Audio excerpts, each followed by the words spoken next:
చాలా కాలం క్రితము సౌత్ ఆఫ్రికాలో బిలియనియర్‌గా ఉన్నటువంటి సిసిల్ రోడ్స్‌ని చార్ల్స్ యాండర్సన్ ఒక ఇంటర్వ్యూ చేశాడు. ఆ ఇంటర్వ్యూలో చార్ల్స్ అడిగినటువంటి ప్రశ్న ఏంటంటే, "మీరు బాగా సంపాదించారు, బిలియనియర్ అయ్యారు. మీరు సంతోషంగా ఉన్నారు కదా!" అని. అప్పుడు ఆయన అన్నాడు, సిసిల్ రోడ్స్ అన్నాడు, "సంతోషమా? అది మాత్రం నాకు బొత్తిగా లేదు. నేను బాగా సంపాదించాను. సంపాదించడానికే నా జీవితం అంతా ఖర్చు పెట్టాను. కానీ ఇప్పుడు నా పరిస్థితి ఏంటంటే నేను సమాధిలోకి పోకుండా బయటే నన్ను ఉంచడానికి సగము డాక్టర్ల మీద, వైద్యం మీద ఖర్చు పెట్టాను. మిగతా సగము నేను జైలుకెళ్ళకుండా బయటే ఉండడానికి నా లాయర్ల మీద ఖర్చు పెట్టాను. బొత్తిగా సంతోషమే లేదు" అని సిసిల్ రోడ్స్ చెప్పాడు. అట్లా మనము చాలామంది జీవితాల్లో ధనం ఉన్నటువంటి వారు, ఐశ్వర్యం ఉన్నటువంటి వారు, బిలియనియర్స్, మిలియనియర్స్‌గా ఉన్నటువంటి వారు యథార్థంగా వారి యొక్క అసలు విషయము చెప్తే మాత్రం ఇట్లాంటి విషయాలు, సాక్ష్యాలే మనం వింటాం. ప్రపంచంలో ధనము అంటే చాలా విపరీతమైనటువంటి వ్యామోహం ఉంది. ఒక రకమైనటువంటి పిచ్చి ఉంది. చదువున్న వారికి, చదువు లేని వారికి ప్రతి ఒక్కరికి ధనం అనగానే ఒక అయస్కాంతంలాగా దాని వైపు ఆకర్షించబడతారు. ధనము ప్రపంచంలో మనకు కావలసినటువంటి ప్రతి విధమైన జీవన సంబంధమైనటువంటి లావాదేవీకి, వ్యవహారానికి, ట్రాన్సాక్షన్‌కి అవసరమే. ధనాన్ని మనము సరిగ్గా వినియోగిస్తే, సరిగైన అవగాహన దాని పట్ల కలిగి ఉంటే దాంట్లో మనకి మేలు కలగొచ్చు. కానీ ధనం పట్ల చాలామందికి సరైన అవగాహన లేకపోవడం, ధనం రాగానే వారు దుర్వినియోగపరచడం అండ్ అది వారిని చెడగొట్టడం అనేది ప్రపంచంలో ఎక్కువగా కనపడుతుంది కనుకనే ధనంతో చాలా జాగ్రత్తగా ఉండాలి. బిబ్లికల్లీ స్పీకింగ్, వాక్యానుసారంగా మాట్లాడితే అనే క్రిస్టియన్ పాడ్కాస్ట్లో మీలో ప్రతి ఒక్కరికి మన ప్రభు రక్షకుడైన యేసుక్రీస్తు శ్రేష్టమైన నామమున శుభాలు, స్వాగతం. ఈరోజు మన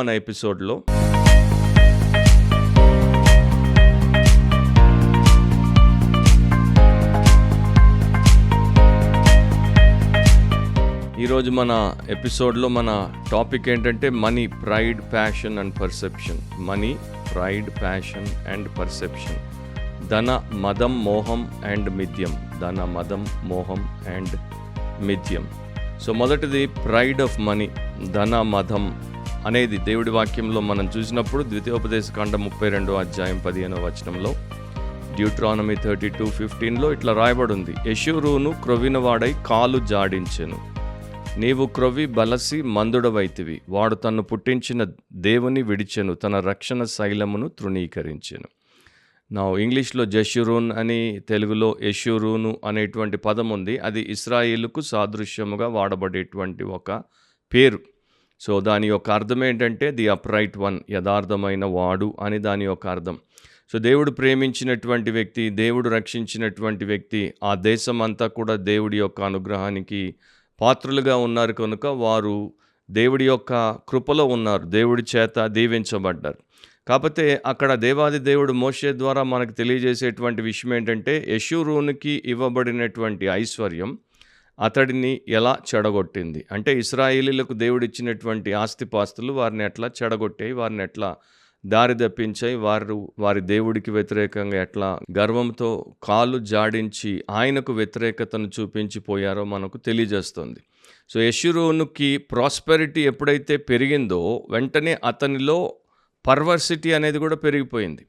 అంటే మనకు బాగా ఆస్తి రాగానే మనకిక ప్రతి విధమైనటువంటి చెడు ఆలోచనలు రావడం, మన ఇష్టానుసారంగా మనకి ఒక అదుపు ఆజ్ఞ లేకుండా మనల్ని ఎవరు నియంత్రించేవారు, నడిపించేవారు లేనట్టు, మనమే గొప్పవారిగా ఉన్నట్టు మనం ప్రవర్తిస్తామో ఆ ప్రకారము యెషూరూను లేకపోతే ఇశ్రాయేలీలు వారి యొక్క జీవితాలతో చేశారు. సో అక్కడ మనము గమనించినప్పుడు దేవుడు ఎట్లాంటి పదాలని వినియోగించాడు వారిని నిర్వచించడానికి. క్రొవ్వినవాడై, క్రొవ్వి బలసి మందుడవైతివి అని యెషూరూను లేకపోతే ఇశ్రాయేల్ గురించి దేవుడు అంటున్నాడు. సో ఇశ్రాయేలు ఐగుప్తు బానిసత్వం బంధకంలో ఉన్నప్పుడు బాగా ఇబ్బంది పడ్డారు. కానీ ఎప్పుడైతే దేవుడు వారిని బయటికి తీసుకుని వచ్చాడో, తర్వాత వారిని దీవించాడో, మనకి మోషే ద్వారా దేవుడు తెలియజేసినటువంటి సత్యం ఏంటంటే వారికి పాడి పంటలనిచ్చాడు, వారికి పశు సంపదనిచ్చాడు, వారికి పసిడి వెండినిచ్చాడు, వారికి ఆ ప్రకారం కావలసినవన్నీ కూడా సమకూర్చాడు. సో వారు ఆస్తి పాస్తులు కలిగినటువంటి వారిగా, ఐశ్వర్యము కలిగినటువంటి వారిగా, ఏ కొదువ లేనటువంటి వారిగా మారిపోయారు. అట్లా మారిపోయిన తర్వాత వారికి వచ్చినటువంటి ఒక లక్షణం ఏంటంటే గర్వం, అహం. అండ్ మదం అనేది వారిలో పెరుగుతూ పోయింది. వారు దేవుడి దీవెనలు పొందినప్పుడు లోబడి, తగ్గించుకొని, వినయంతో ఇంకా ఇంకా కిందికి వెళ్ళాల్సినటువంటి వారు. కానీ వారు ఆ ప్రకారం కాకుండా మదముతో మరి కన్నుమిన్ను కానకుండా ప్రవర్తించారు. ఆ టైంలో ఏం చేశారు? దేవుడి మీదకే కాలు జాడించారు. కిక్డ్ అంటే మామూలుగా చిన్నపిల్లల్ని మనం ఎప్పుడైనా ఏదైనా నేర్పించే ప్రయత్నం చేస్తే వారు వినరు. మాట వినరు. మాటకి మాట తర్వాత వారిని మనం బెదిరిస్తే వారు కూడా ఏదో అనబోతారు. అప్పుడు మనం వారి భుజాలు పట్టుకుంటే వారు మనల్ని విడిపించుకోవడానికి చేతులు, కాళ్ళు ఆడిస్తారు, జాడిస్తారు. వీలైతే మనల్ని తన్నే ప్రయత్నం చేస్తారు. సో, ఈ యెషూరూను కూడా ఇశ్రాయేలీయులు కూడా అట్లాగే దేవుడి మీదికి కాలు జాడించారు. సో, దాని యొక్క అర్థం ఏంటంటే తిరుగుబాటు చేశారు. ఏ ప్రకారం తిరుగుబాటు చేశారు అంటే మొదట దేవుడికి అవిధేయత చూపారు. దేవుడి మాట వినడం మానేశారు. వారికి తోచింది వారు చేయడం మొదలుపెట్టారు. వారి వక్రబుద్ధి, వారికి ఉన్నటువంటి ఆస్తిపాస్తులు వారిని ప్రేరేపిస్తున్న కొలది వారు చేసుకుంటూ పోయారు. దేవుడు వద్దన్నది ప్రతిదీ వారు చేశారు. సో, ఇక్కడ మనము గ్రహించాల్సింది ఏంటంటే ఎప్పుడైతే మనకి ధనం పెరుగుతుందో, ఎప్పుడైతే మనకి ఆస్తి పెరుగుతుందో మన జీవితంలో చెడు విషయాల్లో మనకు జాస్తి కూడా పెరుగుతుంది. అంటే ఎక్సెస్ అయిపోతాం అనమాట. దారి తప్పి ఒక నియంత్రణ లేకుండా, ఆశా నిగ్రహాలు లేకుండా ప్రవర్తించడానికి అవకాశం ఎక్కువ. ధనం ఎక్కువ ఉన్నవాడికి కోరికలు ఎక్కువ. ధనం ఎక్కువ ఉన్నవాడికి కొనుక్కోవాలనుకునేటువంటి ఆశలు ఎక్కువ. ధనం ఎక్కువ ఉన్నటువంటి వాడు మరి కొన్నదాన్ని పూర్తిగా వాడకుండా సగం వాడి సగం పారేసి ఈ ప్రకారం దుబారా చేయడం, దాన్ని వ్యర్థం చేయడం, ఇవన్నీ మనకు తెలిసినటువంటి విషయాలే. సో, ఇక్కడ వీరు అదే ప్రకారము చేశారు. మార్టిన్ లూథర్ కూడా ఆయన ఈ ప్రకారం చెప్పాడు. నిండు కడుపు భక్తిని పెంచదు. నిండు కడుపు నేను బాగా ఉన్నాను, భద్రంగా ఉన్నాను, బలంగా ఉన్నాను అని దేవుణ్ణి నిర్లక్ష్యము చేస్తుంది. ఖాళీ కడుపులేమో దేవుడి దగ్గర మరి మోకరిల్లి ఆయనకి మొర్రపెట్టుకొని మా అనుదినాహారం నేటికి మాకు దయచేయము అని ప్రార్థన చేస్తాయి. కానీ నిండు కడుపులు కన్నుమిన్ను కానక దేవుడికి వ్యతిరేకంగా కాలు జాడిస్తాయి. సో, అది పరిస్థితి అన్నమాట యెషూరూది. రెండవది, దేవుడి మీద తిరుగుబాటు చేయడంలో అతడు చేసినటువంటి రెండో పాపం ఏంటంటే వాడు తను పుట్టించిన దేవుని విడిచాను. సో, దేవుడిని విడిచిపెట్టేశాడు. ముందేమో దేవుడికి మొర్రపెట్టాడు, తర్వాత దేవుడి వైపు మలుకున్నాడు, తర్వాత దేవుడిని వెంబడించినట్టే కనపడ్డాడు. కానీ ఇప్పుడు ఆస్తిపాస్తులు ఆధారం ఎక్కువైపోయేసరికి ఇక నాకు దేవుడితో పని లేదని దేవుడిని విడిచిపెట్టేశాడు. మన క్రైస్తవ్యంలో కూడా మనం చూస్తుంటాం. పేదగా ఉన్నప్పుడు, అవసరాల్లో ఉన్నప్పుడు, మరి కాస్తో కూస్తో ఉన్నప్పుడు భక్తిగా కనపడతారు, ప్రార్థనలో కనపడతారు, బైబిల్ చదువుతూ కనపడతారు, సంఘానికి క్రమంగా ఉంటారు. కానీ జీతం పెరిగినప్పుడు, ఆదాయం పెరిగినప్పుడు, ఆస్తిపాస్తులు పెరిగినప్పుడు, సంపద పెరిగినప్పుడు ఇక అన్నిటికీ మెల్లగా దూరం అయిపోతారు. ఎందుకంటే అప్పటిదాకా వారికి ఏమి చేద్దామన్నా డబ్బు లేదు. కానీ ఇప్పుడు ప్రతిదాన్ని చేసుకోవడానికి డబ్బు వచ్చింది. అప్పుడైతే పక్క ఊరికి వెళ్ళడానికి కూడా డబ్బు లేదు. ఇప్పుడైతే ప్రపంచమంతా చుట్టి రావడానికి, ఎన్నిసార్లైనా చుట్టి రావడానికి వారి దగ్గర విస్తృతంగా డబ్బు ఉంది కనుక ఇక ఎటు పడితే అటు వారు వెళ్ళిపోతారు. సో, అదే ప్రకారం దేవుణ్ణి విడిచిపెట్టుట వారికి ఎక్కువ సమయం కాదు. సంఘాన్ని విడిచిపెట్టుట ఎక్కువ సమయం కాదు. తర్వాత చేసినటువంటి మూడవ పాపం ఏంటంటే తన రక్షణ శైలమును తృణీకరించింది. ఇంగ్లీష్లో బాగుంటుంది. Lightly esteemed the rock of his salvation. తన రక్షణకు మూలమైనటువంటి అతి ముఖ్యమైనటువంటి దేవాది దేవుడిని, రక్షణ శైలమును తృణీకరించాడు. చిన్నచూపు చూశాడు. ఆయన పట్టించుకోలేదు. ఆయన్ని పక్కకి నెట్టేశాడు. పక్కకి వెళ్ళిపోయి ఇక నీ పనితో నాకు అవసరము లేదు అని. సో, ఆ ప్రకారము చేసినటువంటి ప్రతి ఒక్కరూ మనకి దేవుడి వాక్యంలో బయట ప్రపంచంలో కనబడతారు. ధనమదంతో మోసపోయినటువంటి వారు మరణాన్ని కొని తెచ్చుకునేవారు. రోమా 12:3 అందుకే రాయబడింది, తను తాను ఎంచుకొనదగిన దానికంటే ఎక్కువగా ఎంచుకొనక. లూకా 16:15 అందుకే యేసుప్రభు చెప్పాడు, మనుషుల్లో ఘనముగా ఎంచబడినది దేవుని దృష్టికి అసహ్యము. సో, ధనానికి, ఆస్తికి, పాస్తికి, స్టేటస్కి మనుషుల మధ్యలో చాలా విలువ ఉంది. ఈయనకి 2 లక్షల జీతం అంటే విలువతో చూస్తారు. ఈయనకి 20,000 అంటే పెద్దగా పట్టించుకోరు. ఈయనకి బంగళా ఉందంటే గొప్పగా చూస్తారు. ఈయనది పెంకుటిల్లు అంటే పెద్దగా పట్టించుకోరు. ఈయన పెద్ద మర్సిడీస్ బెంజ్లో వస్తాడంటే గొప్పగా చూస్తారు. ఈయన మామూలు మారుతిలో వస్తాడంటే పెద్దగా పట్టించుకోరు. కానీ దేవుడు అంటున్నాడు, మనుష్యుల దృష్టిలో ఏది ఘనముగా ఎంచబడుతుందో దేవుని దృష్టికి అది అసహ్యము. సో, నాకు బాగా డబ్బు వచ్చింది అని నాకు మదం వస్తే నేను దేవుడి దృష్టిలో అసహ్యుడిగా మారిపోవడానికి పెద్ద టైం పట్టదు. ఎందుకంటే prosperity can lead to profanity. ఈ యొక్క అపవిత్రమైనటువంటి మాటలు, అపవిత్రమైన ఆలోచనలు, అపవిత్రమైన పనులు చేయడానికి పెద్ద టైం పట్టదు. ఇర్మియా ద్వారా దేవుడు పలికిచ్చాడు. 9వ అధ్యాయం 23, 24 వచనాల్లో యెహోవా ఇలాగు సెలవిచ్చుచున్నాడు, జ్ఞాని తన జ్ఞానమును బట్టియు శూరుడు తన శౌర్యమును బట్టియు అతిశయింపకూడదు, ఐశ్వర్యవంతుడు తన ఐశ్వర్యమును బట్టి అతిశయింపకూడదు. సో ధనికుడు, రిచ్ మ్యాన్, మిలియనియరో బిలియనియరో తన ధనాన్ని బట్టి అతిశయించకూడదు, గర్వించకూడదు, మదమెక్కి కూర్చోకూడదని దేవుడు చెప్పాడు. అతిశయించువాడు దేనిని బట్టి అతిశయింపవలననగా భూమి మీద కృప చూపుచు నీతి న్యాయములు జరిగించుచున్న యెహోవాను నేనే అని గ్రహించి నన్ను పరిశీలనగా తెలుసుకొనుటను బట్టి అతిశయింపవలను. అట్టి వాటిలో నేను ఆనందించువాడినని యెహోవా సెలవిచ్చుచున్నాడు. గ్రీకుల మేధావి ఫిలాసఫర్ అయినటువంటి అరిస్టాటిల్ ధన సంపాదన అసహజమైనటువంటి వక్రబుద్ధి అని చెప్పాడు. అంటే ధనాన్ని సంపాదించుకోవడం మనిషికి ముఖ్యమైతే వాడు చెడిపోయాడు అన్నాడు. ఎందుకంటే ఆయన దృష్టిలో జ్ఞాన సంపాదన గొప్పది. మార్టిన్ లూథర్ ఏమన్నాడు, ధనమును సంపాదించుట ముఖ్యముగా ఉంటే అది లోక సంబంధికమైన లేకపోతే సైతానీయమైనటువంటి అంశము అన్నాడు. ఫ్రాడ్ అనేటువంటి వ్యక్తి ఏమన్నాడు, ధన సంపాదనలో పడిపోయినటువంటి వాడు తన జీవితంలో తన జీవితానికి సంబంధించిన బలమంతటిని చెడుకు ఖర్చు పెట్టేశాడు అన్నాడు. నార్మన్ బ్రౌన్ ఏమన్నాడు, మనుషులకి మనీ కాంప్లెక్స్ ఉంటుంది. అది ఎందుకు ఉంటుందంటే వారిలో సైకాలజీ అనేది గిల్ట్లో రూట్ అయి ఉంటుంది. అంటే వారి మానసిక పరిస్థితి దోషారోపణలో నాటబడి ఉంది కనుక వారు మనీ కాంప్లెక్స్కి గురైపోతారు. యాడమ్ స్మిత్ ఆయన ద మనీ గేమ్ అనేటువంటి తన పుస్తకంలో ఏమంటాడంటే, చాలామంది డబ్బును సంపాదిస్తారు కానీ దాన్ని ఎలా ఖర్చు పెట్టాలో తెలియకుండా దాన్ని వదిలిపోతారన్నాడు. సో ఈ ప్రకారం ప్రపంచంలో చాలామంది మేధావులు, మనకన్నా మేధావులు, ధనం వచ్చినప్పుడు మనిషి మదమెక్కి ఏమైపోతాడో, ఏమీ లేకుండా పోతాడో మనకి చెప్పారు. రెండవది ఏంటంటే ప్యాషన్ ఫర్ మనీ, ధన మోహం. ధనం అంటే ఒక రకమైనటువంటి ప్రేమ, ధనం అంటే ఒక రకమైన వ్యామోహం, ధనం అంటే ఒక రకమైన పిచ్చి, అది లేకుండా నేను లేను అన్నటువంటి ఒక రకమైనటువంటి వ్యాకులత. సో సామెత 15వ అధ్యాయము 27వ వచనంలో మొదటి భాగంలో ఇట్లా ఉంది, లోబి తన ఇంటి వారిని బాధపెట్టును.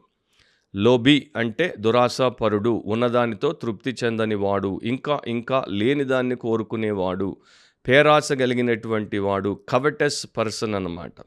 ప్రతిదీ నాకు ఉండాలి, కావాలి అనుకునేటువంటి వాడు. వీడు ఏం చేస్తాడు, వీడు బాధపడుతున్నాడు. రెండవది వీడు దారి తప్పుతాడు. మూడవది వీడు ప్రతి విధమైనటువంటి చెడు చేయడానికి రాజీ పడతాడు. నాలుగవది వీడు కష్టాల పాలవుతాడు. అండ్ వీడు మాత్రమే కష్టాల పాలవ్వడు, వీని ఇంటి వారిని కూడా బాధ పెడతాడు. వీని ఇంటి వారిని కూడా కటకటాల పాలు చేయొచ్చు. కొంతమంది భర్తలకు ఉన్నటువంటి దురాశ చేతే కదా వారు కొన్ని పాపిష్టి పథకాలు పన్ని వారు ఒక్కరే దాన్ని చేయలేరు కనుక తమ భార్యల సహాయం తీసుకుంటారు. భార్యలకు ఇష్టం లేకపోతే భార్యలను ప్రేరేపిస్తారు, లేకపోతే భార్యల్ని బాధ పెడతారు, బెదిరిస్తారు. సో అట్లా భార్యాభర్తలు కలిసి చిట్ ఫండ్ స్కీము, లేకపోతే ఇంకో స్కీము, ఇంకో స్కాము, ఇట్లాంటివి మన అన్యులు క్రైస్తవులు చేసి డబ్బు దండుకున్న తర్వాత పారిపోయారు. ఇద్దరు దొరికినప్పుడు ఇద్దరు జైలుకు పోయారు. లేకపోతే ఒకడు తన భార్యను పెళ్ళైన తర్వాత ఇంకా తీసుకునిరా కట్నం తీసుకునిరా అనేసి మరి విసిగించి బాధపెట్టి ఆమె ఇంటి వారి దగ్గర డబ్బు లాక్కునే ప్రయత్నం చేస్తాడు. లేకపోతే కొంతమంది ధన సంపాదన కోసమే ఇళ్ళాలని లేకపోతే ఇంట్లో ఉన్నటువంటి పిల్లల్ని అందరినీ నిర్లక్ష్యం చేసి ఎప్పుడు చూసినా బయటే డబ్బు సంపాదనలో పడి కుటుంబాన్ని పాడు చేసుకుంటాడు, బాధపడతాడు. సో ఈ ప్రకారము ధనాన్ని ప్రేమించినటువంటి లోబి తన ఇంటి వారిని బాధ పెట్టును అని దేవుడు చెప్పాడు. అట్లాగే బైబిల్లో ఉంది, అట్లాగే బయట ప్రపంచంలో ఉంది. చాలామంది వివాహాలు ఈ ధన వ్యామోహములో వారు నాశనం చేసుకున్నారు, విడాకులు, లేకపోతే వారు ఆత్మహత్యలు వగైరా అన్నీ జరగడం మనకి తెలుసు. ఒక ఎగ్జాంపుల్ నేను మీకు ఇస్తాను. యెహోషువ 7వ అధ్యాయం 25, 26 వచనాల్లో ఆకాన్ అనేటువంటి ఒక వ్యక్తి దురాశపరుడు, లోబి. మరి దేవుడు నిషేధించినటువంటి బబులోనుకు సంబంధించిన బంగారాన్ని చూశాడు, వెండిని చూశాడు, షీనారు పై వస్త్రాన్ని చూశాడు, ఆశించాడు, తీసుకున్నాడు, భూమిలో దాచిపెట్టాడు. కానీ దేవుడు దాన్ని బయట పెట్టేశాడు. అప్పుడు ఏం జరిగింది, యెహోషువ ఎదుట ఈ యొక్క తీర్పు వారు చేసినప్పుడు ఆకాను దొరికిపోయాడు. అప్పుడు యెహోషువ, నీవేళ మమ్మును బాధపరిచితివి అంటున్నాడు. నీ ఇంటి వారినే కాదు, నీ సమాజం అంతటిని, ఇశ్రాయేలు దేశం అంతటిని నువ్వు బాధ పెట్టావు. నువ్వు ఒక్కడివి లోబిగా ఉండి నీ దురాశ కోసం ఎంతమందిని బాధ పెట్టావు. సో ఎంతమంది ప్రాణాలు పోతాయి, ఎంతమందికి ఎంత బాధ అనేది ఎవరు ఆలోచించి అంచనా కూడా వేయలేరు. నేడు యెహోవా నిన్ను బాధపరచుననగా ఇశ్రాయేలీయులందరూ వానిని రాళ్లతో చావగొట్టిరి. తర్వాత వాడి కుటుంబీకులు వారిని రాళ్లతో కొట్టిన తర్వాత వారేం చేశారు పాపం? వారు చూడలేదు, ఆశించలేదు, తీసుకోలేదు, దాచిపెట్టలేదు. వీడితో వారికి సంబంధం ఉన్నందుకు కుటుంబాన్ని కూడా రాళ్లతో కొట్టారు, చంపారు, అగ్ని చేత కాల్చారు, వారి మీద రాళ్లను పెద్ద కుప్పగా వేసిరి. అది నేటి వరకు ఉన్నది. అప్పుడు యెహోవా కోపోద్రేకం విడిచిన వాడై మల్లుకొనెను. అందుచేతను నేటి వరకు ఆ చోటికి ఆకోరు లోయ అని పేరు. 1997లో న్యూయార్క్లో ఉన్నటువంటి ఒక ఆక్షన్, ప్రపంచ ప్రముఖ క్రిస్టీస్ అనేటువంటి ఆక్షన్లో ఒక వేలం జరుగుతుందన్నమాట. ఆ టైంలో స్టీవ్ విన్ అనేటువంటి కసినో వ్యాపారస్తుడు అక్కడ ఉన్నాడు. ఆయన ఎప్పుడో పాబ్లో పికాసో అనేటువంటి ప్రపంచ ప్రముఖ కళాకారుడు గీసినటువంటి ద డ్రీమ్ అనేటువంటి కళాఖండాన్ని 47 మిలియన్ అమెరికన్ డాలర్స్తో కొన్నాడు. కానీ ఇప్పుడు దాన్ని తీసుకుని వచ్చి అక్కడ 10 ఏళ్లకి వేలంలో పెట్టాడు, వేలం పాటకి మళ్ళీ అమ్మడానికి. సో 47 మిలియన్లకు కొన్నది ఇప్పుడు ఆయనకు ఆ రోజున 139 మిలియన్లు పలికింది. అంటే ఆయన దాదాపుగా మరి 3 రెట్లంత లాభం సంపాదిస్తున్నాడు 10 ఏళ్ల తర్వాత. సో ఒకరు దాన్ని కొంటామన్నారు, వేలం పాట అయిపోయింది, వారికి ఇవ్వడానికి ఏర్పాట్లు అవుతున్నాయి. ఈయన ఆ యొక్క పెయింటింగ్ ఎక్కడైతే ఆక్షన్ సెంటర్లో పెట్టుందో దాని పక్కనే నిలబడ్డాడు, ఎవరితోనో మాట్లాడుతూ ఆ యొక్క హుషారులో, ఆ యొక్క ఉత్తేజంలో, ఎక్సైట్మెంట్లో ఒక్కసారి ఇట్లా అన్నాడు. ఇట్లా అనగానే ఆయన యొక్క ఎల్బో పోయి ఆ పెయింటింగ్లో గుచ్చుకోగానే అది 6 అంగుళాలు దాంట్లో రంధ్రం పడింది. ఇక పెయింటింగ్ విలువ ఎంతో ఎవరికీ తెలియదు, కానీ ఆ రోజు వేలం పాటలో మాత్రం అది కొనుక్కోబడలేదు. అంటే ఇతడికి 139 మిలియన్లు రాలేదు. ఇతడు పెట్టినటువంటి 47 మిలియన్లు కూడా ఇతడు మునిగాడు. సో అట్లా చాలామందికి వారు సంపాదించినటువంటి ధనాన్ని వాడకుండానే వృధాగా పోతుంది. అయినా కూడా వారికి దాని పట్ల ఎంత పిచ్చో. ఈ ప్రాణమే ఎప్పుడు పోతుందో మనకి తెలియదు. అట్లాంటప్పుడు ప్రాణం కన్నా ఎక్కువ పైసాను ప్రేమిస్తే ఇక మనకన్నా పిచ్చోళ్ళు ఎవరైనా ఉంటారా? మూడవది పర్సెప్షన్ అబౌట్ మనీ, అంటే ధనము పట్ల ఉన్న అవగాహన. ధన మిథ్యం. మిథ్యం అంటే అదొక మిథ్య, అదొక భ్రమ, అదొక ఇల్యూషన్ అనమాట. మత్తయి 19:21లో యేసుప్రభు దగ్గరకు ఒక యవనస్తుడు ధనికుడు వస్తాడు. ఆయన దగ్గర ఒక ఆలోచన కలిగి అడగడానికి వస్తాడు. వచ్చి అడిగినప్పుడు యేసుప్రభు ఇట్లా అంటున్నాడు, నీవు పరిపూర్ణుడు ఒకటి కోరిన ఎడల పోయి నీ ఆస్తిని అమ్మి బీదలకిమ్ము, అప్పుడు పరలోకమందు నీకు ధనము కలుగును, నీవు వచ్చి నన్ను వెంబడించమని అతనితో చెప్పాను. సో ప్రభు అయిన యేసు జీవితానికి సంబంధించినటువంటి శ్రేష్టమైన వాస్తవిక సత్యం చెప్పాడు. ఆత్మ సంబంధమైన గొప్ప పాఠము అతనికి నేర్పించాడు. ఏం చెప్పాడు? నీ ధనాన్ని భూమి మీద అమ్మేసేయి, బీదలకు ఇచ్చేసేయి, ఇక్కడ నీవు నా వెంటరా, పరలోకంలో నీకు ధనం కలుగుతుంది. ఈ ధనం ఎప్పుడు ఉంటుందో ఎప్పుడు పోతుందో ఎవరికి తెలియదు. ఈ ధనం నీ కోసం, నీ స్వార్థం, నీ సుఖం, నీ సౌకర్యం, నీ పైలాపచ్చేసి జీవితం కోసం వాడుకునే బదులు పేదల అవసరాల్లో ఉన్నారు, కడుపులు కాలుతున్నాయి, వాళ్ళకి కట్టుకోవడానికి గుడ్డలు లేవు, వారికి అది అమ్మి ఇచ్చేయి, వారి అవసరాలు తీర్చు, పరలోకంలో నీకు ఉంటుంది. నువ్వు నా వెంట ఉన్నంత వరకు ఏమి తిందును, ఏమి తాగుదును, ఏమి ధరింతును అనేటువంటి చింత నీకు అక్కర్లేదు. నువ్వు మొదటి దేవుడు రాజ్యం, ఆయన నీతిని వెతుకు, నీకు అన్నీ ఆయన అనుగ్రహిస్తాడు అన్నట్టు చెప్తే వీడికి బొత్తిగా అవగాహనే లేదు. వీడి దృష్టి అంతా డబ్బు మీదే. వీడికి ఒకవైపు దేవుడు కావాలి, ఇంకోవైపు డబ్బు కావాలి. వీడికి ఒకవైపు నిత్య జీవము కావాలి, ఇంకోవైపు ఈ లోకంలో జీవితం కూడా సుఖంగా డబ్బుతో బాగా మునిగి తేలుతూ ఉండాలి. సో ఒక రకంగా ఇతడు ఆసక్తిపరుడే, ఇంకో రకంగా నైతికత కలిగినటువంటి వాడే. కానీ ఒకటి ఇతడిలో లోపించింది. అదే ప్రభు చెప్పాడు. అదేంటంటే ఇతడు తన ధనాన్ని దేవుడి కోసము కూడా, నిత్యత్వము కోసము కూడా, పరలోకము కోసం కూడా, నిత్య జీవం కోసం కూడా విడిచిపెట్టలేకపోయాడు. సో చాలామంది ధనాన్ని, దేవుడిని సేవించాలి. ధనమును సిరిని మీరు సేవించలేరు, ఇద్దరు యజమానులకు మీరు దాసులుగా ఉండలేరని యేసుప్రభు ఎంతో స్పష్టంగా చెప్పిన, బైబిల్లో దాన్ని చదివినా, దాన్ని మార్క్ చేసుకున్నా, దాన్ని గురించి బోధలు విన్నా, వీరు మాత్రం మారరు. వీరిలో ఆ రెండు కావాలనుకునేటువంటి వారు. పౌలు 1 తిమోతి 6:9-11 వరకు ఇట్లా చెప్పాడు, ధనవంతులగుటకు అపేక్షించువారు శోధనలోను, ఉరిలోను, అవివేక యుక్తములను, హానికరములనైన అనేక దురాశల్లోనూ పడుదురు. అటివి మనుష్యులను నష్టంలోను, నాశనంలోను ముంచివేయును. ఎందుకనగా ధనాపేక్ష సమస్తమైన కీడులకు మూలం. కొందరు దానిని ఆశించి విశ్వాసం నుండి తొలగిపోయి నానా బాధలతో తమ్మును తామే పొడుచుకొనిరి. సో అది వద్దు అంటున్నాడు. చెడు ధనాపేక్ష వద్దు అంటున్నాడు. కానీ ఏది కావాలి, ఏది కోరుకోవాలి, దేన్ని నీవు కలిగి ఉండాలనే చెప్తున్నాడు. దైవజనుడా, నీవైతే వీటిని విసర్జించి నీతిని, భక్తిని, విశ్వాసమును, ప్రేమను, ఓర్పును, సాత్వికమును సంపాదించుకొనుటకు ప్రయాసపడు. పౌలుకున్నటువంటి అవగాహన, ఆయన ఎంతో సంపాదించుకుని ఎంతో సుఖంగా బ్రతుకగలిగినటువంటి యోగ్యుడు, కానీ అన్నీ వదిలేశాడు. ఏవేవి మరి ఆయనకి లాభకరములో వాటన్నిటిని క్రీస్తు కొరకు నష్టముతో, పెంటతో సమానముగా చేసుకున్నాడు.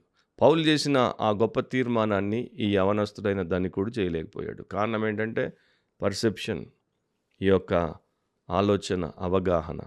ఈయనకు అదంతా కూడా పెంట, నష్టంగా కనపడింది.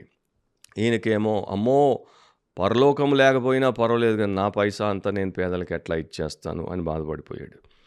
అందుకే సామెత 11:28 మొదటి భాగంలో ఇట్లా ఉంది, ధనమును నమ్ముకొనువాడు పాడైపోవును. ఈ యవనస్తుడు ధనికుడు పాడైపోయాడు, యేసును వెంబడించకుండా వెళ్ళిపోయాడు. సో ఆ ప్రకారం చాలామంది రోజున ధన మిథ్యలో, భ్రమలో నాశనానికి పోతున్నారు. 62వ కీర్తన 10వ వచనంలో, బలాత్కారమందు నమ్మిక ఉంచకుడి, దోచుకొనుట చేత గర్వపడకుడి, ధనము హెచ్చినను దానిని లక్ష్య పెట్టకుడి. డబ్బు పెరిగితే దాన్ని మనం లక్ష్యము చేయకూడదు. డబ్బు పెరిగితే మనకి సెక్యూరిటీ పెరిగినట్టు అనుకోకూడదు. డబ్బు పెరిగితే మనకేదో గొప్ప స్టేటస్ పెరిగినట్టు అనుకోకూడదు. డబ్బు పెరిగితే మనం రెస్పాన్సిబిలిటీ పెరిగింది అనుకోవాలి, బాధ్యత. దేవుడు నన్ను నమ్ముతున్నాడు, ఇంత డబ్బు నా చేతుల్లో పెట్టాడు ఆయన రాజ్య వ్యాప్తి కొరకు, ఆయన నీతికరమైన కార్యముల కొరకు. ఎందుకంటే నేను దీనికి యజమానిని కాను, నేను ఆయన సొమ్ముకు గృహ నిర్వాహకుడిని అని ఆలోచిస్తే బాగుంటుంది. కానీ చాలామంది అట్లా లేరు కనుకనే చెడిపోయారు, పడిపోయారు, నాశనం అయిపోయారు. సో ధన మదం, ధన మోహం, ధన మిథ్యంలో మీరు ఒకవేళ పడి బతుకుతుంటే జాగ్రత్త. 2005 సంవత్సరం కెనడాలో ఇద్దరు భార్యాభర్తలు, థెల్మా అండ్ విక్టర్ హెయిస్, వారిద్దరి వయసు 89 సంవత్సరాలు. వారికి లాటరీలో $7 మిలియన్ కెనడియన్ వచ్చాయి ఒక్కసారి. జస్ట్ ఇమాజిన్ చేయండి, ఇద్దరు వృద్ధులు కాటికి కాలు జాపుకొని కూర్చున్నారు, 89. 7 మిలియన్లు వచ్చాయి. సో జర్నలిస్ట్ అడిగాడు, సడన్గా మీకు ఇంత డబ్బు వచ్చేసింది ఏం చేస్తారంటే, ఇప్పుడు ఏం చేస్తాం మేము అంది ఆవిడ. ఆయన అన్నాడు, నాకు ఎప్పటి నుండో కోరిక ఉంది, ఈ పలానా బ్రాండ్ కారు కొనాలని, అది కొనుక్కుంటానన్నాడు ముసలాయన. కానీ ఈ మంది నాకు ఏం చేయాలో నాకు తెలియదు, మేబీ నేను మంచి కొత్త సాక్సులు కొనుక్కుంటాను అంది. ఆ ఇంటర్వ్యూ చేసేవాడు పకాలన నవ్వాడు. ఎందుకంటే 7 మిలియన్లు వస్తే నీకు కొత్త సాక్సులు కొనుక్కోవడానికేనా, ఇంకేమి కోరికలు లేవా అంటే, ఇక కాటికి పోయే వాళ్ళకి ఏం కోరికలు ఉంటాయి, ఉండేవాళ్ళకు ఉంటాయి అనుకోండి. సో ఆ ప్రకారం వారికి వచ్చిన డబ్బును ఏం చేసుకోవాలో తెలియలేదు. సో అదే ప్రకారము మనిషి లోకంలో ఒక రకమైనటువంటి ఈ వ్యామోహంలో పడిపోయినప్పుడు దారి తప్పిపోవడానికి పెద్ద టైం పట్టదు. అందుకే దేవుడు ప్రాధాన్యతలు సరిగా పెట్టుకోవాలన్నాడు. దేన్ని ప్రేమించాలి, ఎవరిని ప్రేమించాలి, దేన్ని ప్రేమించకూడదు, ఎవరిని ప్రేమించకూడదు అనేది స్పష్టంగా చెప్పాడు. మరోసారి దేవుడి వాక్యం ద్వారా మనం హెచ్చరించబడుతున్నాం. మీరు, మీ కుటుంబం, మీ సంఘం ఆ హెచ్చరికలు అంగీకరించి వాక్యానుసారంగా జీవిస్తారని ఆశిస్తూ, ప్రార్థిస్తూ, ధనం కొరకు ఎంతోమంది రక్షణ పొందకుండా నశించిపోయారు. రక్షించబడిన వారు ధనం కొరకే దేవుడికి దూరం అయిపోయి మళ్ళా ఘోరమైనటువంటి పాపాల్లో పడిపోయారు. అట్లాంటిది మనలో ఏ ఒక్కరికి జరగకుండునుగాక. దేవుడి వాక్యంలో మనకు ఇవ్వబడుతున్న సత్యములు పెడచెవిన పెట్టుకుందుముగాక, వాటిని గైకొని జీవించుదుముగాక. సో మరోసారి దేవుడు మనల్ని బిబ్లికలీ స్పీకింగ్ వాక్యానుసారంగా మాట్లాడితే అనే క్రిస్టియన్ పాడ్కాస్ట్లో కలిపేంత వరకు గుర్తుపెట్టుకోండి. వాక్యానుసారంగా ఆలోచించండి, వాక్యానుసారంగా కోరుకోండి, వాక్యానుసారంగా మాట్లాడండి, వాక్యానుసారంగా ప్రవర్తించండి, వాక్యానుసారంగా జీవించండి. అట్లాంటి కృప దేవుడు మీకు అనుగ్రహించునుగాక. God bless you all. See you soon. Amen.